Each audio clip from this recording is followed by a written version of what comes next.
राधे राधे, हरे कृष्ण। आप सभी का दिन शुभ हो। आज दिनांक है 17 जनवरी, दिन है शनिवार और आज माघ मास के कृष्ण पक्ष की चतुर्दशी तिथि पूरा दिन रहेगी और देर रात 12:04 पर समाप्त होगी। ब्रह्म मुहूर्त सुबह 5:37 से 6:25 तक रहेगा। सूर्योदय होगा सुबह 7:14 पर, सूर्यास्त होगा शाम 5:59 पर और आज राहु काल सुबह 9 बजे से 10:30 तक रहेगा। आज भद्रा काल भी रहने वाला है, जो कि शुक्रवार रात 10:21 से शुरू हो चुका है और भद्रा काल की समाप्ति आज सुबह 11:15 पर होगी।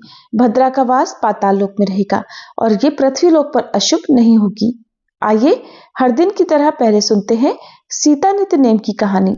इस कहानी को सीता माता कहती थी और प्रभु श्री राम सुना करते थे। एक दिन श्री राम भगवान को किसी काम के लिए बाहर जाना पड़ा, तो सीता माता कहने लगी कि भगवान, मेरा तो 12 वर्ष का नित्यनेम है, अब आप बाहर जाएंगे तो मैं अपनी कहानी किसे सुनाऊंगी। तब श्री राम ने कहा कि सीते, आप कुएं की पाल पर जाकर बैठ जाना और वहाँ पर जो भी औरतें पानी भरने आएंगी उन्हें अपनी कहानी सुना दिया करना। सीता माता कुएं की पाल पर जाकर बैठ गई। तभी एक स्त्री आई। उसने रेशम की जरी की साड़ी पहन रखी थी और सोने का घड़ा ले रखा था। सीता माता उसे देखकर कहने लगी, बहन, मेरा 12 वर्ष का नित्यनेम सुन लो। पर वह स्त्री बोली कि मैं तुम्हारा नित्यनेम सुनूंगी तो मुझे तो घर जाने में देर हो जाएगी और मेरी सास मुझसे झगड़ा करेगी। इसलिए उसने कहानी नहीं सुनी और अपने घर चली गई। लेकिन उसके घर जाते ही उसकी रेशम जरी की साड़ी फट गई। सोने का घड़ा मिट्टी के घड़े में बदल गया। सासू ने देखा तो पूछा, अरे बहू, ये किसका दोष अपने सिर लेकर आ गई है। बहू बोली, माँ जी, कुएं पर एक औरत बैठी थी। उसने अपनी कहानी सुनने के लिए कहा, लेकिन मैंने नहीं सुनी। शायद उसी का ये फल मुझे मिला है। बहू की बात सुनकर अगले दिन वही साड़ी और वही घड़ा लेकर सास कुएं की पाल पर गई।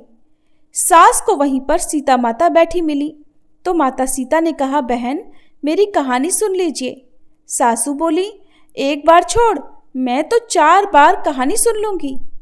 तब सीता माता बोली, राम आए लक्ष्मण आए, देश के पुजारी आए, नित नेम का नेम लाए, आओ राम बैठो राम, तपी रसोई जीमो राम, माखन मिश्री खाओ राम, दूध पताशा पियो राम, सूत के पलका मोठो राम, शाल दुशाला पोठो राम, शाल दुशाला ओढ़ो राम, जब बोलूं राम ही राम, राम सवारे सबके काम, खाली घर भंडार भरेंगे, सबका बेड़ा पार करेंगे। श्री राम जय जय राम।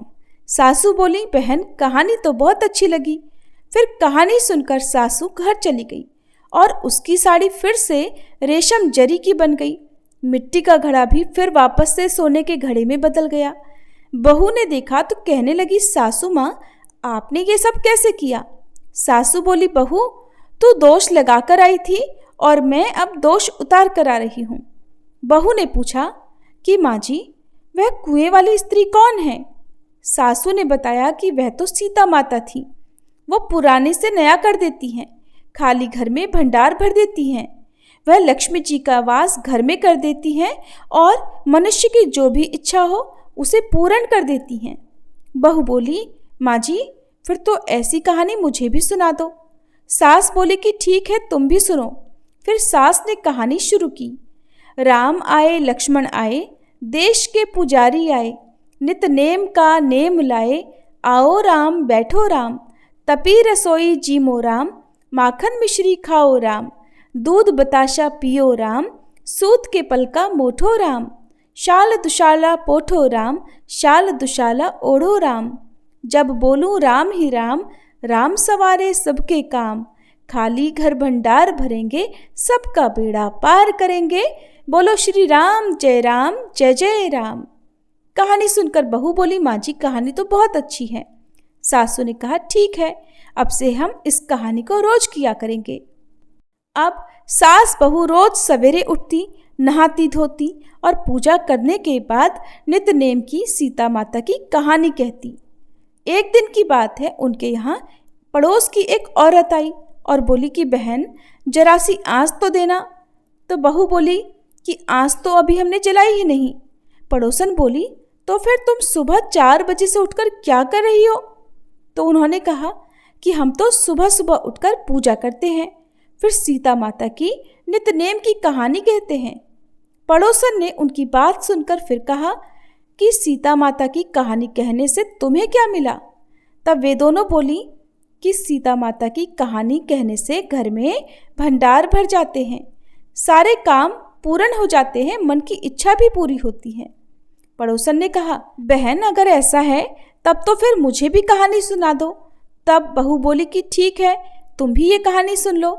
राम आए लक्ष्मण आए, देश के पुजारी आए, नित नेम का नेम लाए। आओ राम बैठो राम, तपी रसोई जीमो राम, माखन मिश्री खाओ राम, दूध बताशा पियो राम, सूत के पल का मोठो राम, शाल दुशाला पोठो राम, शाल दुशाला ओढ़ो राम। जब बोलू राम ही राम, राम सवारे सबके काम, खाली घर भंडार भरेंगे, सबका बेड़ा पार करेंगे, श्री राम जय जय राम। पड़ोसन ने इस कहानी को सुना तो कहने लगी बहन कहानी तो बहुत अच्छी लगी। अब वह पड़ोसन भी नित्यनेम सीता माता की कहानी कहने लगी। कहानी कहने से सीता माता ने पड़ोसन के भी धन के भंडार भर दिए। देखते ही देखते अब तो पूरे मोहल्ले में नित्यनेम की कथा चल पड़ी और हर किसी की मनोकामना पूर्ण होने लगी। हे सीता माता, जैसे आपने उन सभी के भंडार भरे वैसे ही हमारे भी भरना। कहानी कहने वाले, सुनने वाले और हुंकार भरने वाले सबके भरना। सभी प्रेम से बोलिए सीता मैया की जय। माघ मास महात्म्य में 14वां अध्याय। कार्तवीर्य जी बोले कि हे विप्रश्रेष्ठ, किस प्रकार एक वैश्य माघ स्नान के पुण्य से पापों से मुक्त होकर दूसरे के साथ स्वर्ग को गया, सो मुझसे कृपा पूर्वक कहिए। तब दत्तात्रेय जी कहने लगे कि जल स्वभाव से ही उज्जवल, निर्मल, शुद्ध, मलनाशक और पापों को धोने वाला है। जल सब प्राणियों का पोषण करने वाला है, ऐसा वेदों ने कहा है। मकर के सूर्य माघ मास में गऊ के पैर डूबने योग्य जल से भी स्नान करने से मनुष्य स्वर्ग को प्राप्त होता है। यदि सारा माघ स्नान करने से अशक्त हो तो 3 दिन ही स्नान करने से पापों का नाश हो जाता है। जो व्यक्ति थोड़ा ही दान करे वो भी धनी और दीर्घायु होता है। 5 दिन स्नान करने से चंद्रमा के समान शोभायमान होता है। इसलिए अपना शुभ चाहने वालों को माघ से बाहर स्नान करना चाहिए। अब माघ में स्नान करने वालों के नियम कहता हूं, ध्यानपूर्वक सुनो। अधिक भोजन का उपयोग नहीं करना चाहिए। भूमि पर सोना चाहिए। भगवान की त्रिकाल पूजा करनी चाहिए। ईंधन, वस्त्र, कंबल, जूता, कुमकुम, घी, तेल, कपास, रुई, वस्त्र तथा अन्न का दान करना चाहिए। दूसरे की अग्नि ना तपे, ब्राह्मणों को भोजन कराए और उनको दक्षिणा दे तथा एकादशी के नियम से माघ स्नान का उद्यापन करे। भगवान से प्रार्थना करें कि हे देव, इन स्नान का मुझको यथोक्त फल प्रदान कीजिए। मौन रहकर मंत्र का उच्चारण करे, फिर भगवान का स्मरण करे। जो मनुष्य श्री गंगा जी में माघ में स्नान करते हैं वे 4000 युग तक स्वर्ग से नहीं गिरते। जो कोई माघ मास में गंगा जी और यमुना जी का स्नान करता है वह प्रतिदिन 1000 कपिला गौ के दान का फल पाता है। प्रिय श्रोताओ, इसके आगे की कथा आप सभी कल सुनिएगा। अब सुनिए आज की भागवत कथा। श्री सुखदेव जी कहते हैं, हे राजा परीक्षित, जैसे स्वप्न में देखे जाने वाले पदार्थों के साथ उसे देखने वाले का कोई संबंध नहीं होता, वैसे ही देह आदि से अतीत अनुभव स्वरूप आत्मा का माया के बिना दृश्य पदार्थों के साथ कोई संबंध नहीं हो सकता। विविध रूपों वाली माया के कारण वह विविध रूपों वाला प्रतीत होता है और जब उसके गुणों में रम जाता है तब ये मैं हूँ, ये मेरा है, इस प्रकार मानने लगता है। किंतु जब यह गुणों को शुद्ध करने वाले काल और मोह को उत्पन्न करने वाली माया इन दोनों से परे अपने अनंत स्वरूप में मोह रहित होकर रमण करने लगता है, आत्माराम हो जाता है। तब ये मैं मेरा का भाव छोड़कर पूर्ण उदासीन गुणातीत हो जाता है। ब्रह्मा जी की निष्कपट तपस्या से प्रसन्न होकर भगवान ने उन्हें अपने स्वरूप का दर्शन कराया और आत्म तत्व के ज्ञान के लिए उन्हें परम सत्य परमार्थ वस्तु का उपदेश दिया। वही बात अब मैं तुम्हें सुनाता हूँ। हे राजन, तीनों लोकों के परम गुरु आदिदेव श्री ब्रह्मा जी अपने जन्म स्थान कमल पर बैठकर सृष्टि करने की इच्छा से विचार करने लगे, परंतु जिस ज्ञान दृष्टि से सृष्टि का निर्माण हो सकता था और जो सृष्टि व्यापार के लिए वांछनीय है, वह दृष्टि उन्हें प्राप्त नहीं हुई। एक दिन वे बैठकर यही चिंता कर रहे थे कि प्रलय के समुद्र में उन्होंने व्यंजनों के 16वें और 21वें अक्षर त तथा प को तप तप अर्थात तप करो इस प्रकार 2 बार सुना। हे परीक्षित, महात्मा लोग इस तप को ही त्यागियों का धन मानते हैं। ये सुनकर ब्रह्मा जी ने वक्ता को देखने की इच्छा से चारों ओर देखा कि कहाँ से ये आवाज आ रही है, परंतु वहां तो कोई भी दूसरा दिखाई ही नहीं पड़ा। वे अपने कमल पुष्प पर बैठ गए और मुझे तप करने की प्रत्यक्ष आज्ञा मिली है ऐसा निश्चय कर और उसी में अपना हित समझकर उन्होंने अपने मन को ही तपस्या में लगा दिया। श्री ब्रह्मा जी तपस्वियों में सबसे बड़े तपस्वी हैं। उनका ज्ञान अमोघ है। उन्होंने उस समय 1 सहस्त्र दिव्य वर्ष पर्यंत एकाग्र मन से अपने प्राण, मन, कर्मेंद्रिय और ज्ञानेंद्रियों को अपने वश में करके ऐसी तपस्या की जिससे वे समस्त लोगों को प्रकाशित करने में समर्थ हो सके। उनकी तपस्या से प्रसन्न होकर भगवान ने उन्हें अपना वह लोक दिखाया जो सबसे श्रेष्ठ है और जिससे परे कोई दूसरा लोक नहीं है। उस लोक में किसी भी प्रकार के क्लेश, मोह और भय नहीं है। जिन्हें कभी एक बार भी उसके दर्शन करने का सौभाग्य प्राप्त हुआ है, वे देवता बार बार उसकी ही स्तुति करते रहते हैं। वहाँ रजोगुण, तमोगुण और इनसे मिला हुआ सत्वगुण भी नहीं है। वहाँ न काल की दाल गलती है और न माया ही कदम रख सकती है। फिर माया के बाल बच्चे तो वहाँ जा ही कैसे सकते हैं। हे राजन, वहाँ तो भगवान के वे पार्षद निवास करते हैं जिनका पूजन देवता और दैत्य दोनों ही करते हैं। उनका उज्ज्वल आभा से युक्त श्याम शरीर, शतदल कमल के समान कोमल नेत्र और पीले रंग के वस्त्र से शोभायमान है। अंग अंग से राशि राशि सौंदर्य बिखरता ही रहता है। वे कोमलता की मूर्ति हैं। सभी के 4-4 भुजाएं हैं। वे स्वयं तो अत्यंत तेजस्वी हैं ही, मणिजटित स्वर्ण के प्रभामय आभूषण भी धारण किए रहते हैं। उनकी छवि मूंगे, वैदूर्य मणि और कमल के उज्ज्वल तंतु के समान है। उनके कानों में कुंडल, मस्तक पर मुकुट और कंठ में मालाएं शोभायमान हैं। जिस प्रकार आकाश बिजली सहित बादलों से शोभायमान होता है, वैसे ही वह लोक मनोहर कामिनियों की कांति से युक्त महात्माओं के दिव्य तेजोमय विमानों से स्थान स्थान पर सुशोभित होता रहता है। उस वैकुंठ लोक में लक्ष्मी जी सुंदर रूप धारण करके अपनी विविध विभूतियों के द्वारा भगवान के चरण कमलों की अनेकों प्रकार से सेवा करती रहती हैं। कभी कभी जब वे झूले पर बैठकर अपनी प्रियतम भगवान की लीलाओं का गायन करने लगती हैं, तब उनके सौंदर्य और सुरभि से उन्मत्त होकर भौरे भी स्वयं उन लक्ष्मी जी का गुणगान करने लगते हैं। श्री ब्रह्मा जी ने देखा कि उस दिव्य लोक में समस्त भक्तों के रक्षक लक्ष्मीपति, यज्ञपति और विश्वपति भगवान विराजमान हैं। सुनंद, नंद, प्रबल और अहर्ण आदि मुख्य मुख्य पार्षदगण उन प्रभु की सेवा कर रहे हैं। उनका मुख कमल प्रसाद मधुर मुस्कान से युक्त है। आंखों में लाल लाल डोरियां हैं। बड़ी मोहक और मधुर चितवन है। ऐसा जान पड़ता है कि अभी अभी अपने प्रेमी भक्तों को अपना सर्वस्व दे देंगे। सिर पर मुकुट, कानों में कुंडल और कंधे पर पीतांबर जगमगा रहे हैं। वक्ष स्थल पर एक सुनहरी रेखा के रूप में श्री लक्ष्मी जी विराजमान हैं और सुंदर 4 भुजाएं हैं। वे एक सर्वोत्तम और बहुमूल्य आसन पर विराजमान हैं। पुरुष, प्रकृति, महतत्व, अहंकार, मन, 10 इंद्रिय, शब्द आदि 5 तन्मात्राएं और पंचभूत, ये 25 शक्तियां मूर्तिमान होकर उनके चारों ओर खड़ी हैं। समग्र ऐश्वर्य, धर्म, कीर्ति, श्री, ज्ञान और वैराग्य, इन 6 नित्य सिद्ध स्वरूप भूत शक्तियों से वे सर्वदा युक्त रहते हैं। उनके अतिरिक्त और कहीं भी ये नित्य रूप से निवास नहीं करती। वे सर्वेश्वर प्रभु अपने नित्य आनंदमय स्वरूप में ही नित्य निरंतर निमग्न रहते हैं। उनका दर्शन करते ही श्री ब्रह्मा जी का हृदय आनंद के उद्वेग से लबालब भर गया। उनका शरीर पुलकित हो उठा, नेत्रों में प्रेमाश्रु छलक आए। ब्रह्मा जी ने भगवान के उन चरण कमलों में, जो परम हंसों के निवृत्ति मार्ग से प्राप्त हो सकते हैं, अपना शीश झुकाकर प्रणाम किया। ब्रह्मा जी के प्यारे भगवान अपने प्रिय ब्रह्मा को प्रेम और दर्शन के आनंद में निमग्न, शरणागत तथा प्रजा सृष्टि के लिए आदेश देने के योग्य देखकर बहुत प्रसन्न हुए। उन्होंने ब्रह्मा जी को अपने हृदय से लगाया तथा मंद मंद मुस्कान में अलंकृत वाणी में कहने लगे।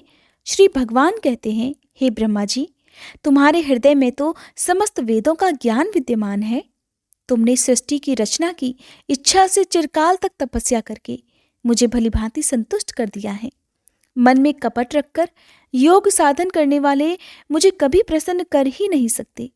तुम्हारा कल्याण हो, तुम्हारी जो अभिलाषा हो वही वर मुझसे मांग लो, क्योंकि मैं मुंह मांगी वस्तु देने में समर्थ हूँ। हे ब्रह्मा जी, जीव के समस्त कल्याणकारी साधनों का विश्राम, पर्यवसान मेरे दर्शन में ही है। तुमने मुझे देखे बिना ही उस सूने जल में मेरी वाणी सुनकर इतनी घोर तपस्या की है। इसी से मेरी इच्छा से तुम्हें मेरे लोक का दर्शन हुआ है। तुम उस समय सृष्टि रचना का कर्म करने में किंकर्तव्य विमोढ़ हो रहे थे। इसी से मैंने तुम्हें तपस्या करने की आज्ञा दी थी, क्योंकि निष्पाप तपस्या मेरा हृदय है और मैं स्वयं तपस्या का आत्मा हूँ।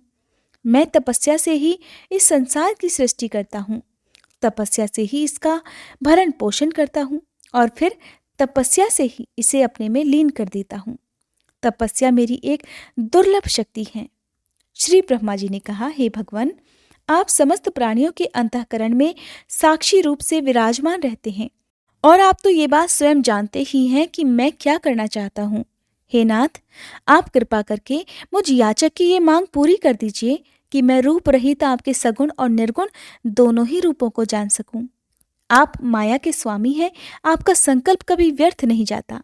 जैसे मकड़ी अपने मुंह से जाला निकालकर उसमें क्रीड़ा करती है और फिर उसे अपने में लीन कर देती है, वैसे ही आप अपनी माया का आश्रय लेकर इस विविध शक्ति संपन्न जगत की उत्पत्ति, पालन और संहार करने के लिए अपने आप को ही अनेक रूपों में बना देते हैं और क्रीड़ा करने लगते हैं। इस प्रकार आप कैसे कर लेते हैं? इस मर्म को मैं जान सकूं, ऐसा ज्ञान हे प्रभु आप मुझे दीजिए। आप मुझ पर ऐसी कृपा कीजिए कि मैं सजग रहकर सावधानी से आपकी आज्ञा का पालन कर सकूं और सृष्टि की रचना करते समय भी कर्तापन आदि के अभिमान से बंध ना जाऊं। हे प्रभु, आपने एक मित्र के समान हाथ पकड़कर मुझे अपना मित्र स्वीकार किया है, अतः जब मैं आपकी सेवा सृष्टि रचना में लगूं और सावधानी से पूर्व सृष्टि के गुण कर्मानुसार जीवों का विभाजन करने लगूं, तब कहीं अपने को जन्म कर्म से स्वतंत्र मानकर प्रबल अभिमान न कर बैठूं। ब्रह्मा जी की बात सुनकर श्री भगवान कहने लगे, हे ब्रह्मा जी, अनुभव, प्रेमा भक्ति और साधनों से युक्त अत्यंत गोपनीय अपने स्वरूप का ज्ञान मैं तुम्हें बताता हूँ, तुम उसे ग्रहण करो। मेरा जितना विस्तार है, मेरा जो लक्षण है, मेरे जितने और जैसे रूप, गुण और लीलाएं हैं, मेरी कृपा से तुम उनका तत्व ठीक ठीक वैसा ही अनुभव करो। सृष्टि के पूर्व केवल मैं ही मैं था। मेरे अतिरिक्त न स्थूल था, न सूक्ष्म और न दोनों का कारण अज्ञान। जहाँ ये सृष्टि नहीं है वहाँ मैं ही मैं हूँ और इस सृष्टि के रूप में जो कुछ भी प्रतीत हो रहा है वो भी मैं ही हूँ और जो कुछ बच जाएगा वो भी मैं ही रहूँगा।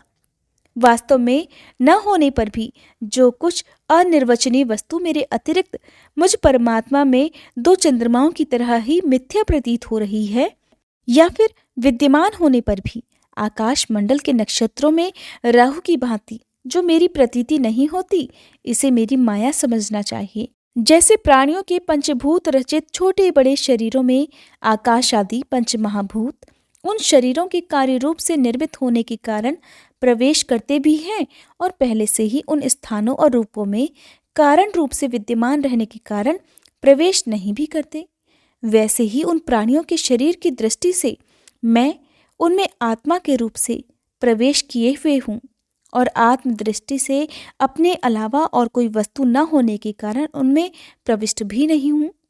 ये ब्रह्म नहीं, ये ब्रह्म नहीं, इस प्रकार निषेध की पद्धति से और यह ब्रह्म है, यह ब्रह्म है, इस अन्वय की पद्धति से यही सिद्ध होता है हे ब्रह्मा जी कि सर्वातीत और सर्वस्वरूप भगवान ही सर्वदा और सर्वत्र स्थित हैं।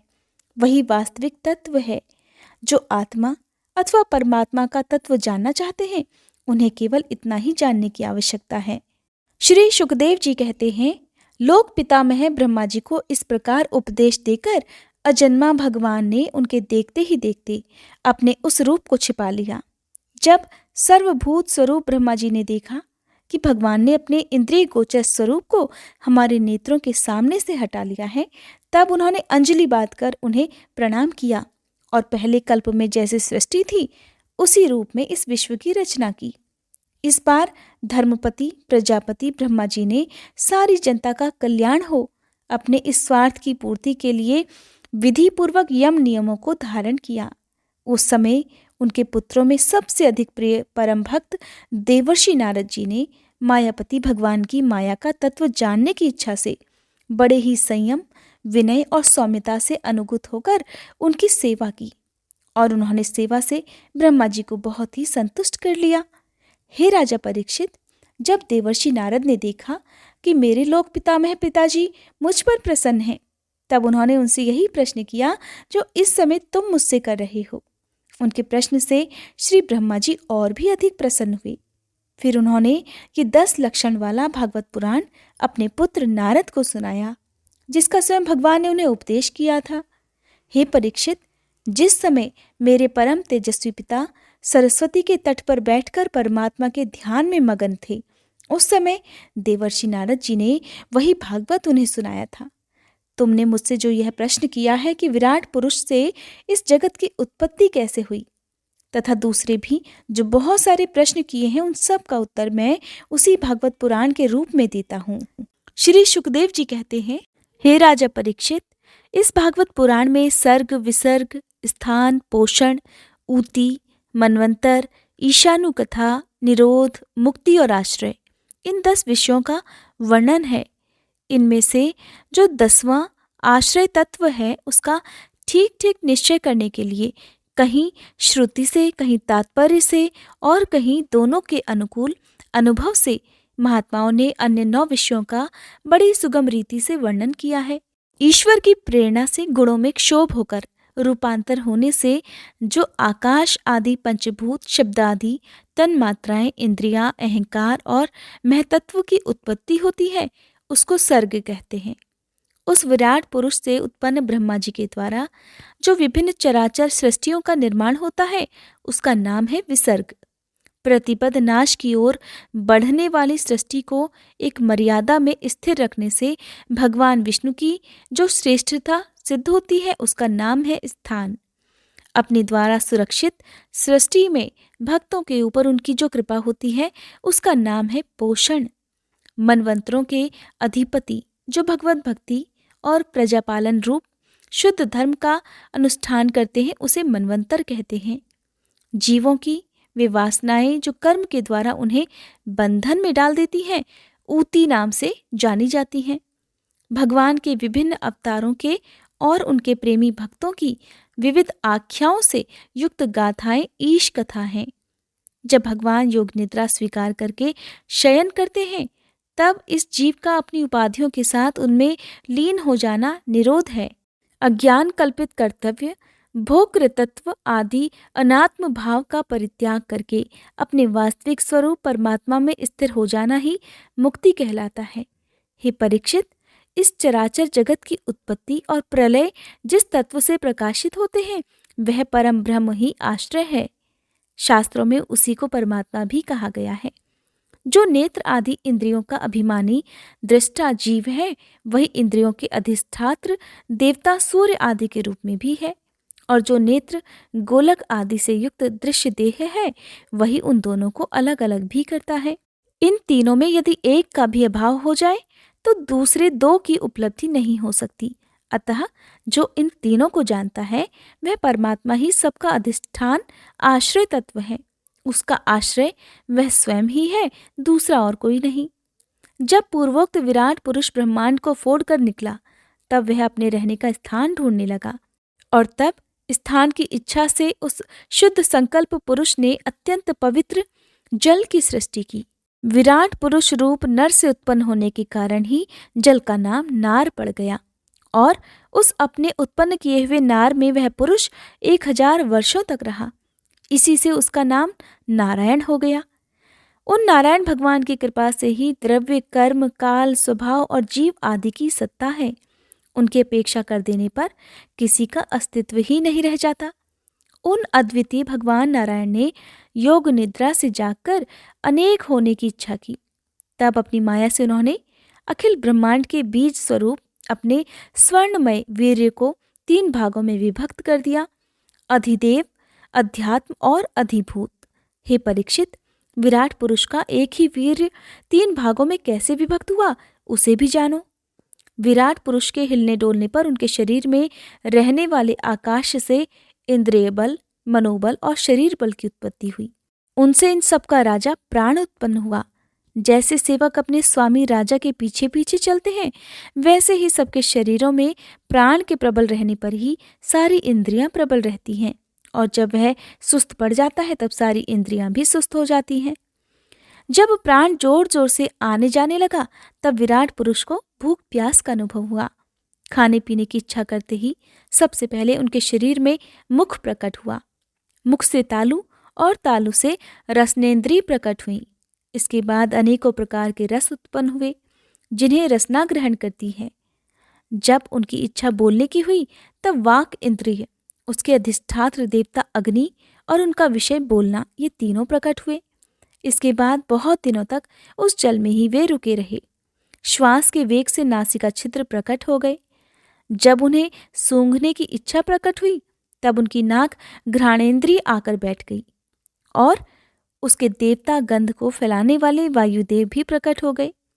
पहले उनके शरीर में प्रकाश नहीं था, फिर जब उन्हें अपने को तथा दूसरी वस्तुओं को देखने की इच्छा हुई तब नेत्रों के छिद्र, उनका अधिष्ठात्र सूर्य और फिर नेत्रेंद्रिय प्रकट हो गए। इन्हीं से रूप का ग्रहण होने लगा। जब वेद रूप ऋषि विराट पुरुष को स्तुतियों के द्वारा जगाने लगे तब उन्हें सुनने की इच्छा हुई। उसी समय कान, उनकी अधिष्ठात्र देवता दिशाएं और श्रोत्रेंद्रिय प्रकट हुई। इसी से शब्द सुनाई पड़ता है। जब उन्होंने वस्तुओं की कोमलता, कठिनता, हल्कापन, भारीपन, उष्णता और शीतलता आदि जाननी चाहिए तब उनके शरीर में चर्म अर्थात खाल प्रकट हुआ। पृथ्वी में से जैसे वृक्ष निकल आते हैं उसी प्रकार उस चर्म में रोए पैदा हो गए, और उसके भीतर बाहर रहने वाला वायु भी प्रकट हो गया। स्पर्श ग्रहण करने वाली त्वचा इंद्रिय भी साथ ही साथ शरीर में चारों ओर लिपट गई, और उससे उन्हें स्पर्श का अनुभव होने लगा। जब उन्हें अनेकों प्रकार के कर्म करने की इच्छा हुई तब उनके हाथ उगाए। उन हाथों में ग्रहण करने की शक्ति हस्तेंद्रिय तथा उनके अधिदेवता इंद्र प्रकट हुए, और तब दोनों के आश्रय से होने वाला ग्रहण रूप कर्म भी प्रकट हो गया। जब उन्हें अभीष्ट स्थान पर जाने की इच्छा हुई तब उनके शरीर में पैर उगाए। चरणों के साथ ही चरण इंद्रिय के अधिष्ठाता रूप में वहां स्वयं यज्ञ पुरुष भगवान श्री हरि स्थित हो गए, और उन्हीं में चलना रूप कर्म प्रकट हो गया। मनुष्य इसी चरणेन्द्रिय से चलकर यज्ञ सामग्री एकत्र करते हैं। संतान, रति और स्वर्ग भोग की कामना होने पर विराट पुरुष के शरीर में लिंग की उत्पत्ति हुई। उसमें उपस्थित तेन्द्रिय और प्रजापति देवता तथा इन दोनों के आश्रय रहने वाले काम सुख का आविर्भाव हुआ। जब उन्हें मल त्याग की इच्छा हुई तब गुदाद्वार प्रकट हुआ। तत्पश्चात उसमें पायु इंद्रिय और मित्र देवता उत्पन्न हुए। इन्हीं दोनों के द्वारा मल त्याग की क्रिया संपन्न होती है। अपान मार्ग द्वारा एक शरीर से दूसरे शरीर में जाने की इच्छा होने पर नाभि द्वार प्रकट हुआ। उसमें अपान और मृत्यु देवता प्रकट हुए। इन दोनों के आश्रय से ही प्राण और अपान का विछोह यानी मृत्यु होती है। जब विराट पुरुष को अन्न जल ग्रहण करने की इच्छा हुई तब कोख, आंती और नाड़ियां उत्पन्न हो गई।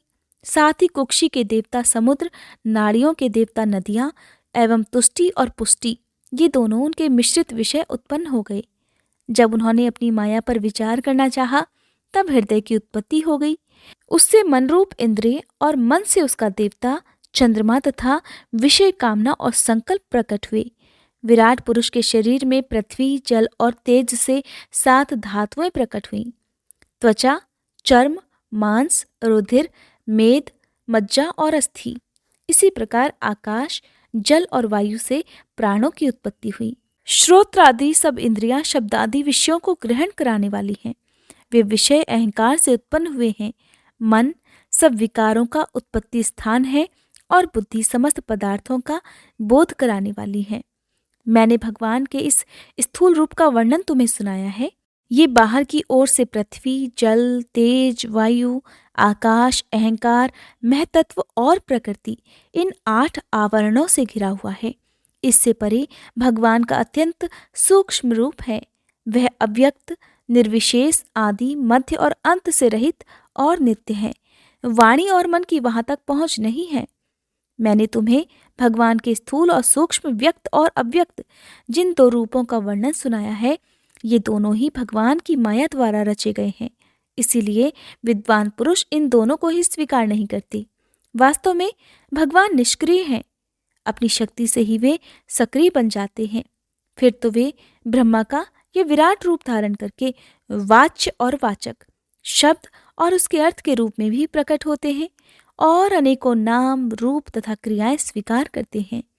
हे परीक्षित, प्रजापति मनु, देवता, ऋषि, पितर, सिद्ध, चारण, गंधर्व, विद्याधर, असुर, यक्ष, किन्नर, नाग, राक्षस, भूत, पिशाच, प्रेत, विनायक, कूष्मांड, उन्माद, बेताल, यातुधान, ग्रह, पक्षी, मृग, पशु, वृक्ष, पर्वत जित्यादि जितने भी संसार में नाम रूप हैं, सब भगवान के ही हैं।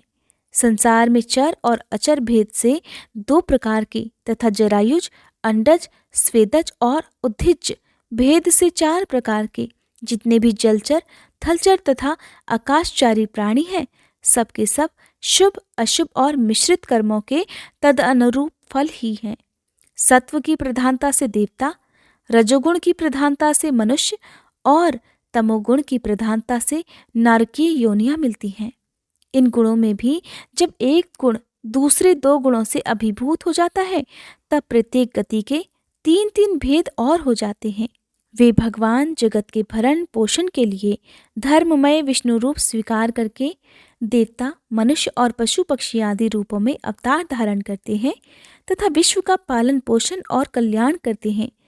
प्रलय का समय आने पर वे ही भगवान अपने बनाए हुए इस विश्व को कालाग्नि स्वरूप रुद्र का रूप ग्रहण करके अपने में वैसे ही लीन कर देते हैं जैसे वायु मेघमाला को। हे परीक्षित, महात्माओं ने अचिंत्य आश्चर्य भगवान का इसी प्रकार वर्णन किया है, परंतु तत्वज्ञानी पुरुषों को केवल इस सृष्टि, पालन और प्रलय करने वाले रूप में ही उनका दर्शन नहीं करना चाहिए, क्योंकि वे तो इससे परे भी हैं। सृष्टि की रचना आदि कर्मों का निरूपण करके पूर्ण परमात्मा से कर्म या कर्तापन का संबंध नहीं जोड़ा गया है। वो तो माया से आरोपित होने के कारण कर्तव्य का निषेध करने के लिए ही है। ये मैंने ब्रह्मा जी के महाकल्प का अवान्तर कल्पों के साथ वर्णन किया है। हे परीक्षित, सब कल्पों में सृष्टि कर्म एक सा ही होता है। अंतर तो है केवल इतना सा ही कि महाकल्प के प्रारंभ में प्रकृति से क्रमशः महतत्व आदि की उत्पत्ति होती है और कल्पों के प्रारंभ में प्राकृत सृष्टि ज्यों की त्यों रहती ही है। चराचर प्राणियों की वैकृत सृष्टि नवीन रूप से होती है। हे परीक्षित, काल का परिमाण, कल्प और उसके अतिरिक्त मनवंतरों का वर्णन आगे चलकर करेंगे। अब तुम पाद्म कल्प का वर्णन सावधान होकर सुनो। शौनक जी ने पूछा, हे सूत जी महाराज, आपने हम लोगों से कहा था कि भगवान के परम भक्त विदुर जी ने अपने अति दुस्त्यज कुटुंबियों को भी छोड़कर पृथ्वी के विभिन्न तीर्थों में विचरण किया था। उस यात्रा में मैत्रेय ऋषि के साथ अध्यात्म के संबंध में उनकी बातचीत कहाँ पर हुई तथा मैत्रेय जी ने उनके प्रश्न करने पर किस तत्व का उपदेश दिया था? हे सूत जी, आपका स्वभाव बड़ा ही सौम्य है। आप कृपा करके विदुर जी का वह चरित्र भी हमें सुनाइए। उन्होंने अपने भाई बंधुओं को क्यों छोड़ दिया और फिर उनके पास क्यों वापस लौट आए? तब श्री सूत जी ने जो कुछ भी उत्तर दिए उसका वृतांत आप सभी कल की कथा में सुनिएगा। अब सुनिए लपसी और तपसी की कहानी। एक बार एक लपसी था, एक तपसी था। तपसी हमेशा भगवान की तपस्या में लीन रहता था। लपसी रोजाना सवा सेर की लापसी बनाकर भगवान को भोग लगाकर जीम लेता था। एक दिन वे दोनों आपस में झगड़ा करने लगे। तपसी बोला, मैं रोज भगवान की तपस्या करता हूँ इसलिए मैं बड़ा हूँ। लपसी बोला, मैं रोज भगवान को सवा सेर लापसी का भोग लगाता हूँ इसलिए मैं बड़ा हूँ। नारद जी वहां से गुजर रहे थे। दोनों को झगड़ा करता देख उनसे पूछा कि तुम दोनों झगड़ा क्यों कर रहे हो? तब लपसी ने खुद को बड़ा होने का कारण बताया और तपसी ने भी खुद को बड़ा होने का कारण नारद जी को बताया। सुनकर नारद जी बोले, तुम्हारा फैसला तो मैं कर दूंगा। दूसरे दिन लपसी और तपसी स्नान कर अपनी रोज की भक्ति करने आए तो नारद जी ने छुपकर 1.25 करोड़ की एक एक अंगूठी उन दोनों के आगे रख दी। तपसी की नजर जब अंगूठी पर पड़ी तो उसने चुपचाप अंगूठी उठाकर अपने नीचे दबा ली।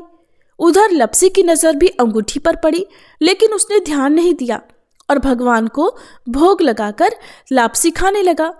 नारद जी जब सामने आए तो दोनों ने पूछा, बताइए नारद जी, हम दोनों में से कौन बड़ा है? तब नारद जी ने तपसी से खड़ा होने को कहा। वह खड़ा हुआ तो उसके नीचे दबी हुई अंगूठी दिखाई पड़ी। नारद जी ने तपसी से कहा, तपस्या करने के बाद भी तुम्हारी चोरी करने की आदत नहीं गई इसलिए लपसी बड़ा है और तुम्हें तुम्हारी तपस्या का भी कोई फल नहीं मिलेगा। तब तपसी शर्मिंदा होकर क्षमा मांगने लगा। उसने नारद जी से पूछा, नारद जी, मेरी तपस्या का फल फिर मुझे कैसे मिलेगा?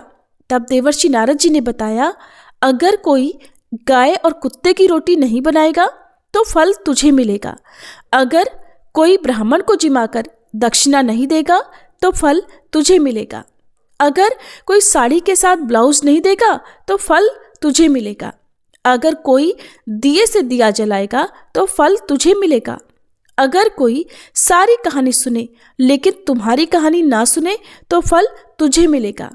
उसी दिन से हर व्रत कथा और कहानी के साथ लपसी तपसी की कहानी भी सुनी और कही जाती है। जय जय तुलसी भगवती सत्यवती सुखदानी, नमो नमो हरि प्रेसी श्री वृंदा गुण खानी। श्री हरि शीश विरजनी देहु अमर वर अम्ब, जनहित हे वृंदावनी अब न करहु विलंब। धन्य धन्य श्री तुलसी माता, महिमा अगम सदा श्रुति गाता। हरि के प्राणहु से तुम प्यारी, हरहि हेतु कीन्हो तप भारी। जब प्रसन्न है दर्शन दीन्हो, तब कर जोरि विनय उस कीन्हो। हे भगवंत कंत मम होहु, दीन जानि जानि छाड़हु छोहु। सुनि लक्ष्मी तुलसी की बानी, दीन हो श्राप कध पर आनी। उस अयोग्य वर मांगन हारी, हो बिटप तुम जड़ तनुधारी। सुनि तुलसी ही श्रव्योत ही ठामा, करहु वास तुहु नीचन धामा। दियो वचन हरि तब तत्काला, सुनहु सुमुखि जानि होहु बिहाला। समय पाई ब्योहरो पाति तोरा, पूजहि आस वचन सत मोरा। तब गोकुल मह गोप सुदामा, तासु भई तुलसी तू बामा। कृष्ण रास लीला के माही, राधे शक्यो प्रेम लखि नाही। दियो श्राप तुलसी तत्काला, नर लोक ही तुम जन्महु बाला।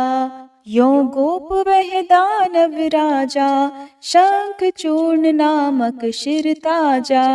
तुलसी भई दासु की नारी, परम सती गुण रूप अगारी। अस द्वै कल्प बीति जब गयहु, कल्प तृतीय जन्म तब भयहु। वृंदा नाम भयो तुलसी को, असुर जलंधर नाम पति को। कर अति द्वंद अतुल बल धामा, कीन्हा शंकर से संग्रामा। जब निज सैन्य सहित शिव हारे, मरहि न तब हर हर ही पुकारे। पतिव्रता वृंदाती नारी, को न सके पति ही संहारी। तब जलंधर ही भेष बनाई, वृंदा ढिग हरि पहुँचो जाई। शिव हित लहि करि कपट प्रसंगा, कियो सतेत्व धर्म तो ही भंगा। भयो जलंधर कर संहारा, सुनी उर शोक उपारा। तिह क्षण दियो कपट हरि टारी, लखि वृंदा दुख गिरा उचारी। जलंधर जस हत्यो भीता, सोई रावण तस हरहि सीता। अस प्रस्तर सम हृदय तुम्हारा, धर्म खंडी मम पति संहारा। यही कारण लहि श्राप हमारा, होवे तनु पाषाण तुम्हारा। सुनि हरि तुरत ही वचन उचारे, दियो श्राप बिना विचारे। लख्यो ना निज कर दूत पति को, छलन चाहियो जब पार्वती को।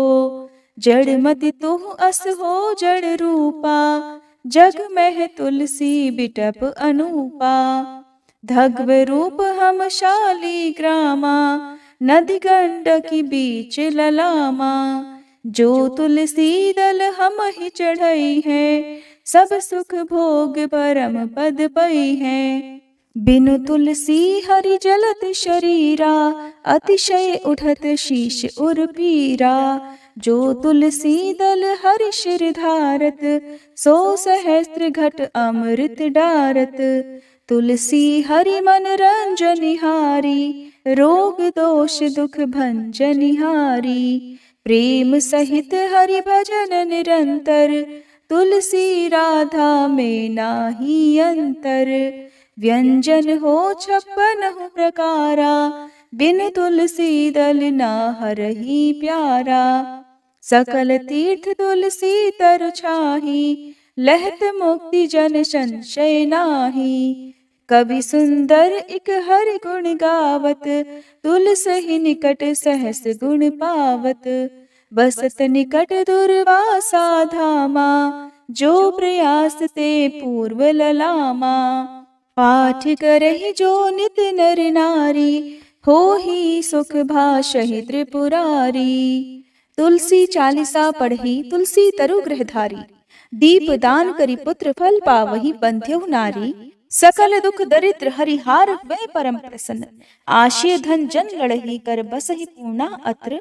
लाही अभिमत फल जगत महिलाहि पूर्ण सब काम, जेई दल अर्पहि तुलसी तह सहस बसहि हरि राम। तुलसी महिमा नाम लख, तुलसी सूत सुख राम। मानस 40 रच्यो जग मह तुलसीदास। प्रेम से बोलिए तुलसी महारानी की जय। श्री भागवत भगवान की है आरती, पापियों को पाप से है तारती। श्री भागवत भगवान की है आरती, पापियों को पाप से है तारती। ये अमर ग्रंथ ये मुक्ति पंथ, ये पंचम वेद निराला, नव ज्योति जलाने वाला। हरि नाम यही हरि धाम यही, हरि नाम यही हरि धाम यही। यही जग मंगल की आरती, पापियों को पाप से है तारती।